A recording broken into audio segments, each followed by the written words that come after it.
and how he's put on for his community, LeBron James is the GOAT. But with that being said, I believe Michael Jordan is the GOAT over LeBron James. In a one-on-one match. One-on-one? And so here are 5 categories I want everybody to always pay attention to. MVP, Finals MVP, scoring title, Defensive Player of the Year. And not only did your team win the championship, you won Finals MVP. And if you go by that criteria, there's a little more work to do. And he'll tell you that. That's why he wears number 23. That's why he throws powder in the air before basketball games. Because he emulates, like all of us should or did, the great Michael Air Jeffrey Jordan, who played basketball with his tongue hanging. Jalen Rose did not hesitate when the conversation turned to the never-ending debate between LeBron James and Michael Jordan. He opened by giving LeBron full credit for something very few athletes in sports history have ever come close to achieving. According to Rose, if the discussion centers on cultural impact, leadership, and influence that stretches far beyond the basketball court, LeBron's resume is nearly impossible to match. Over the course of his career, LeBron has used his platform to support communities, invest in education, speak out on social issues, and create opportunities for people who have nothing to do with professional basketball.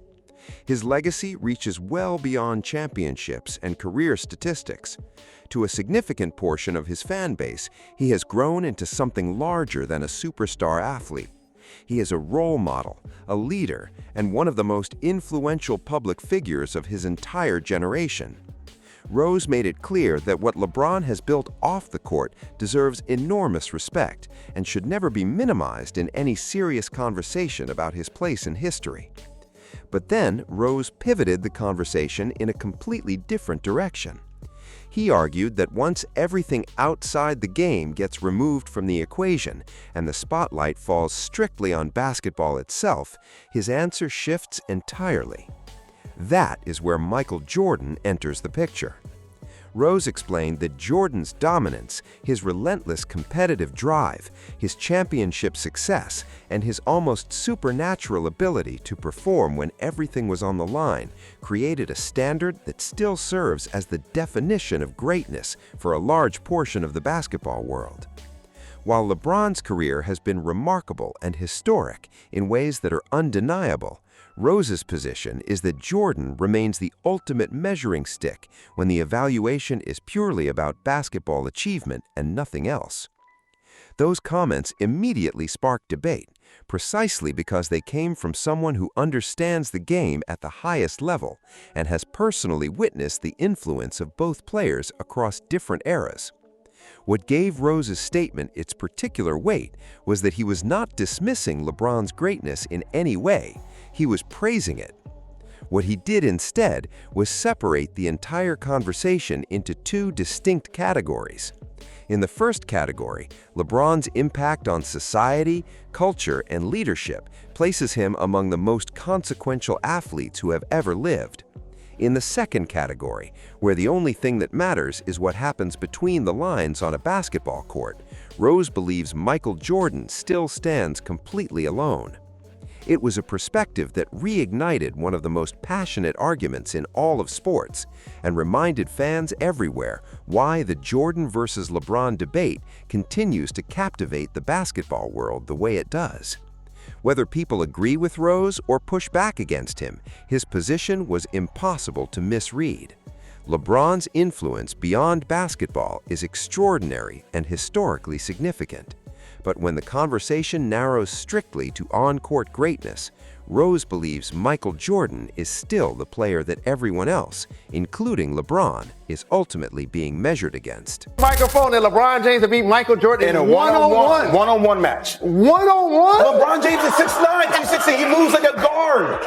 He moves like a guard. He defends like a guard. And winner take out? Yeah, winner takes ball. Winner take out. Winner takes ball. Okay. No, that one. So why would it never happen? Because Michael Jordan was all defensive first team 9 times. Okay. LeBron James was 5 times. Okay. Michael Jordan led the league. I'm going to answer your question. Okay. So Michael Jordan led the league in scoring 10 times. Okay. 10. Mm-hmm. LeBron James led the league in scoring once. Okay. So I'm talking about a guy who's been the best offensive player and the best defensive player. Question for you. Has Michael Jordan ever played against a guy like LeBron James? Ever in his career? Has anybody played against somebody like LeBron That's what I'm saying. But that's exactly what I'm saying, Jay. But here's the thing. Did Michael Jordan have to learn how to be the alpha and the champion? But we're not talking about that. We're not talking about the process of learning. No, but we're talking about mano on mano. Yes. That means that Michael Jordan had that championship instinct, that killer, that he didn't have to go learn it from Pat Riley and Dwayne Wade. He had it. But it's not about how you learned it. It's about the fact that once you finally have it, you use that in your arsenal, right, Jay? Right. You're saying that he didn't always have it. He didn't always have it. Correct. That's okay, though. I'm not doing this. I'm going to take the guy that always had it. What were The you guy thinking? I saw make a jump shot and win. I saw the guy that win a championship in college that had it then. The guy that had it in the league his entire career. Wait a second. And you talking about? Hold on. One other thing. Okay, One other thing. You talking about who Michael? I can't even talk. So Michael Jordan. let me tell you some of the people that people forget Michael Jordan played against.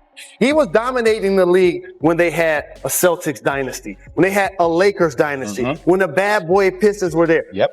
Who's the best opponent LeBron James has gone against? These Warriors. Okay. Kevin Durant. Before that. Spurs. I mean, Tim Duncan. Exactly. Exactly. And how did that end up? Well, wait a second, though. Oh, I know. LeBron is bigger.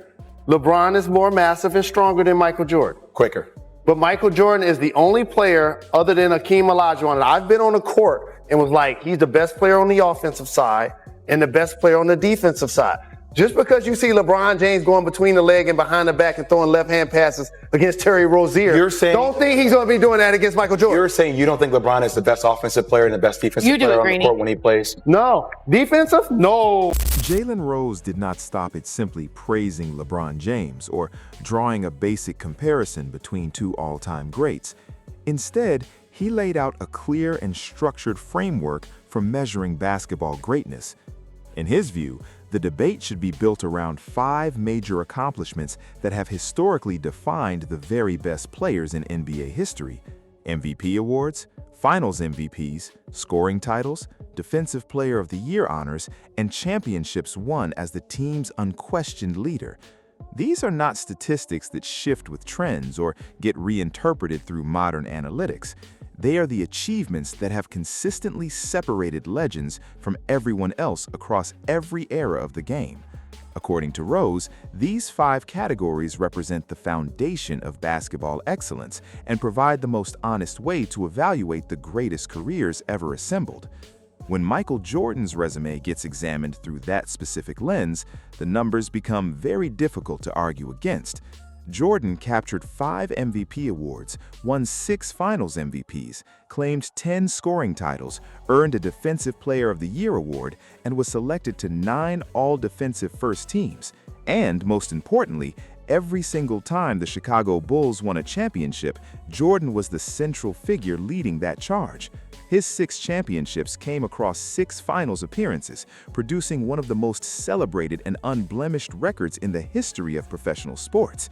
For many fans and analysts, those accomplishments form the heart of Jordan's GOAT argument because they demonstrate dominance on both ends of the floor while combining individual brilliance with consistent team success at the highest level.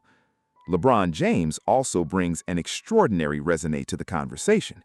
He owns 4 MVP awards, 4 Finals MVPs, multiple championships across different franchises, and a collection of records that continue to grow and strengthen his legacy with each passing season. His longevity and all-around impact have allowed him to reach milestones that very few players in the history of the sport could have realistically imagined.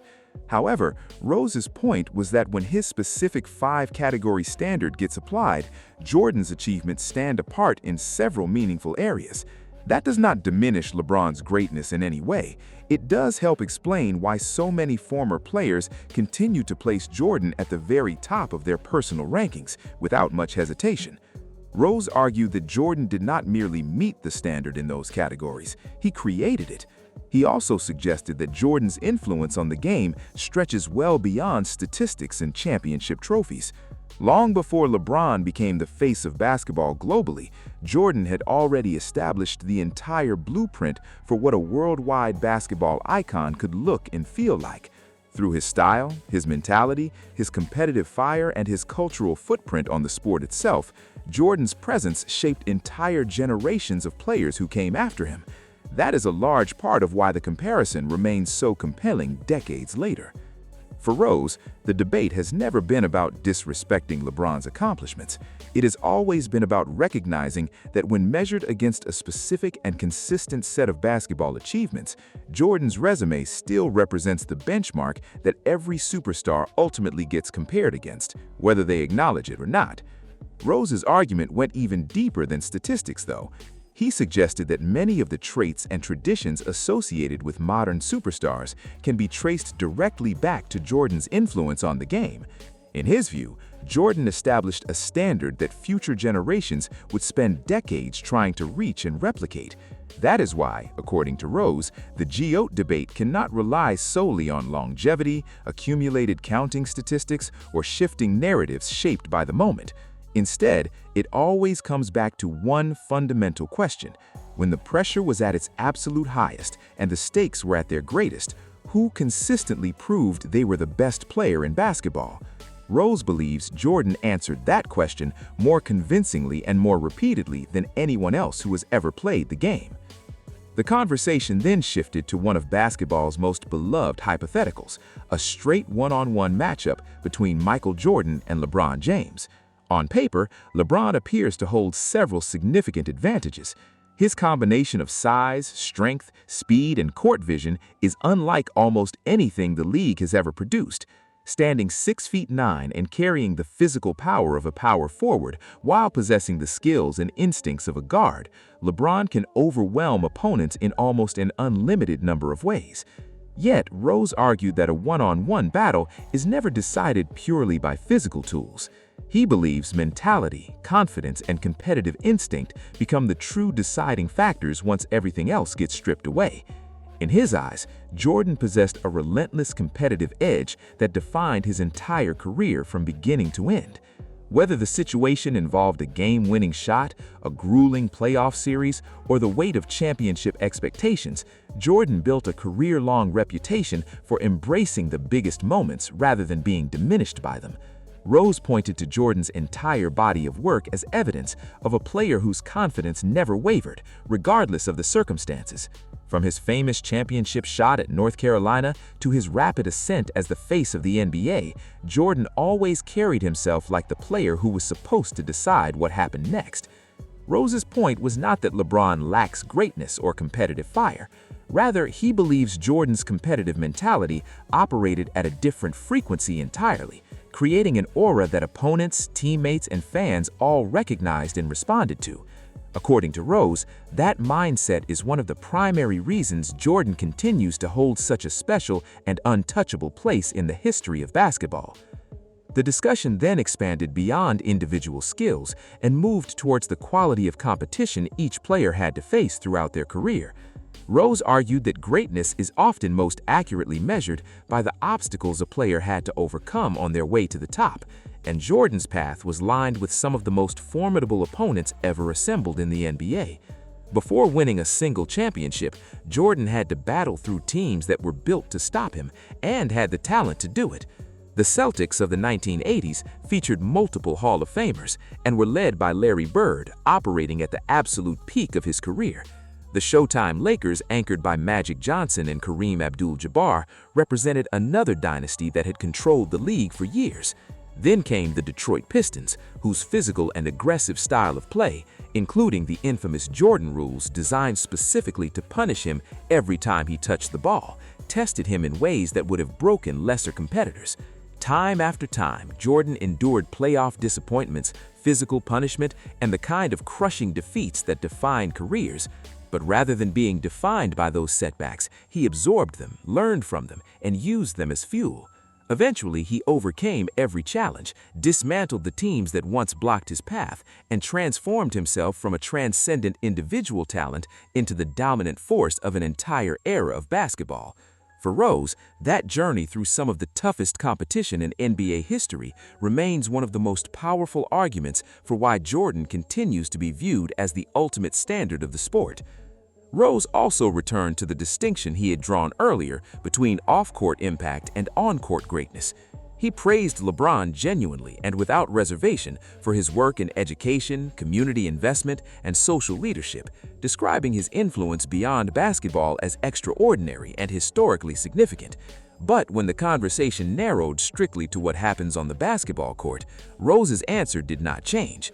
Jordan's combined achievements across MVPs, Finals MVPs, scoring titles, defensive recognition, and championships create a resume that Rose believes remains unmatched. And sitting beneath all of those accomplishments is what Rose views as a rare competitive instinct that separated Jordan from every other player who has ever laced up sneakers at the professional level. While LeBron is admired, respected, and celebrated for everything he has built and achieved, Rose sees Jordan as something categorically different, a player whose dominance, consistency, and ability to deliver precisely when everything was on the line made him not just the greatest of his era, but the permanent standard against which all basketball greatness continues to be measured. In Rose's view, many players throughout history have reached true greatness, but only one player turned the entire game into his own personal kingdom, and that player was Michael Jordan.